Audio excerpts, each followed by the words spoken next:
அகந்தையுடன் பேசியவர்களெல்லாம் என்ன ஆனார்கள் என்பதனையும் வரலாறு பார்த்து தான் வந்திருக்கிறது. இப்போவும் சொல்கிறேன், உங்களுக்கு எதிராக பேச வேண்டும் என்பது என்னுடைய எண்ண ஓட்டம் கிடையாது. ஆனால் உங்களுடைய பேச்சு இருக்கு இல்லையா, ஒரு கட்சியை துச்சமாக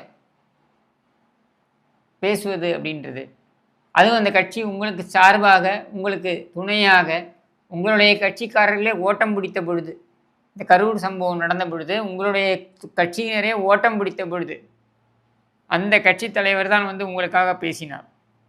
இதோ இந்த வீடியோ பாருங்கள். நீங்கள் அகந்தையாக பேசுகின்ற வீடியோவையும் இதையும் பொருத்தி பாருங்கள். ஆனா இந்த திமுகவும் மற்றும் பலரும் ஒன்னா சேர்ந்துக்கிட்டு இந்த விஜயோட ஆட்சி வந்துடக்கூடாதுன்னு சொல்லி ஒரு கூத்து ஒண்ணு பண்ணாங்களே, அந்த கடைசி 5 நாள் அடாடாடாடாடா, நமக்கெல்லாம் ஓஹோ இப்படியெல்லாம் கூட நடக்குமோ என்ன கூத்துங்கிறீங்க. இன்றைக்கு ஒரு நேரத்தை குறிப்பிடுகிறார்கள், அந்த நேரத்திலே வந்து பொதுக்கூட்டம் நடத்துவதில்லை. பல மணி நேரம் கழித்து வந்து பொதுக்கூட்டம் நடக்கும் பொழுது அதில் சில பிரச்சனைகள் ஏற்படுகின்றன. இதையெல்லாம் தவிர்த்துக் கொள்ள வேண்டும். இது நான் யாரையும் குற்றம் சொல்லி இந்த நேரத்தில் குற்றம் சொல்வது பொருத்தமாக இருக்காது. கபடி ஆடலாம், கிரிக்கெட் ஆடலாம், பரதநாட்டியம் ஆடலாம், கத்தகளி கூட ஆடலாம்டா.